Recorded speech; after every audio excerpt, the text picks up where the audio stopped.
En primer lugar, creo que obviamente es el momento adecuado para que jefes de Estado se reúnan para hablar de no solo de cómo enfrentar esta crisis de la pandemia de manera global, pero también, como señalaba el presidente de Guatemala y otros, ¿no?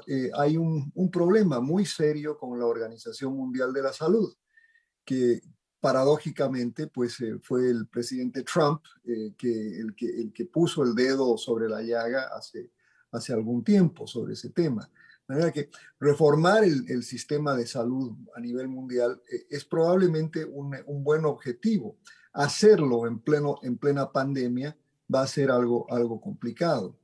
Ese es un tema. El segundo tema, obviamente, que también lo han tocado los presidentes, tiene que ver con quiénes tienen acceso a la vacuna. Y ahí yo creo que pues hay dos formas de verlo, ¿no? Uno, obviamente los países que desarrollan vacunas tienen el derecho de vacunar a sus poblaciones primero. Y en ese sentido, y lo triste para nosotros en América Latina, es que no invertimos lo suficiente en investigación y por lo tanto no hemos desarrollado nuestras vacunas. La gran promesa de una vacuna cubana, por ejemplo, todavía está a varios meses de hacerse realidad, si se hará realidad en algún momento.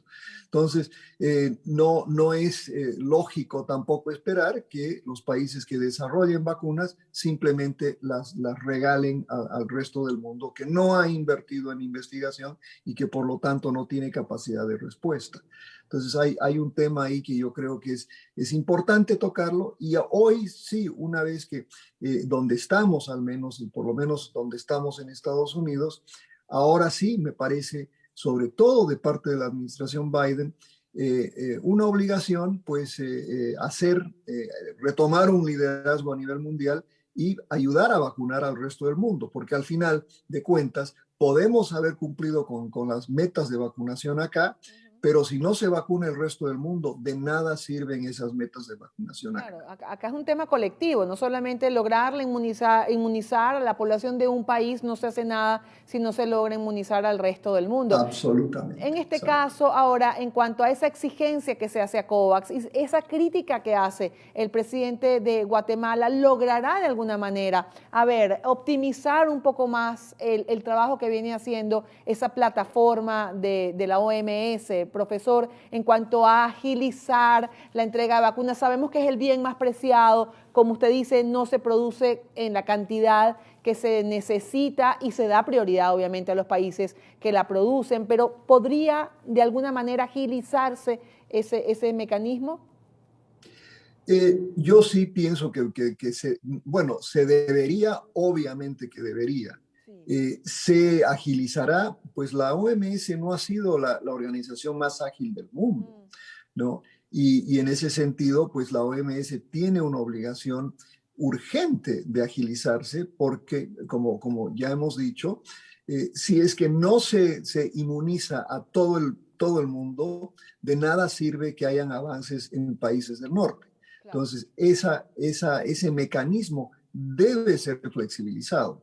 Mm. A la vez, creo que hay un tema muy importante y esto es algo y lo hago como una crítica a nuestros gobiernos en la región. De las pocas vacunas que nos han llegado, ha habido un uso corrupto y un uso político de esas vacunas. Ujú. Y eso hace entonces que no solo tengamos poco acceso a las vacunas, pero esas pocas vacunas que tenemos han servido para ratificar el clientelismo político que nos domina. Sí. Entonces, imagínense, si aceleramos la distribución de vacunas, la OMS no es lo suficientemente fuerte para garantizar que haya un uso racional de esas Claro, vacunas. claro. Profesor, tenemos que despedir, pero no podemos dejar el ámbito político que se hizo presente en la cumbre. Independientemente de esos 7 minutos, cortos 7 minutos que tenían los mandatarios, a ver, Colombia, Uruguay, Chile, Ecuador fustigaron la presencia de la vicepresidenta del régimen venezolano allí. ¿Cómo vio esta crítica a la presencia del régimen de Nicolás Maduro en la cumbre? ¿Cómo vio la presencia del régimen de Nicolás Maduro en la cumbre? Estoy completamente de acuerdo con esa crítica. Me parece que es irresponsable con un país con el impacto de la pandemia, con una crisis humanitaria jamás vista en América Latina, con una crisis económica tan profunda, la ilegitimidad que tiene el régimen del presidente de facto Maduro, me parece pues que las críticas son justificadas y de alguna manera pienso que la comunidad internacional tiene esa responsabilidad de volver a señalar de manera repetida la tragedia que vive Venezuela. Porque en breves segundos, profesor, ¿por qué cree que convocaron, invitaron a la administración Maduro?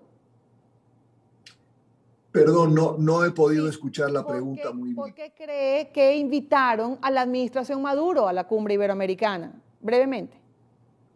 Yo pienso que lamentablemente es porque hay una afinidad política muy fuerte entre el gobierno de Venezuela y el gobierno de España, que es el anfitrión y que al final define quién o no es invitado. Y además porque hay una serie de otros gobiernos en el mundo que aún piensan, ¿no?, que Venezuela es un país absolutamente normal, con una democracia legítima y que hace las cosas bien.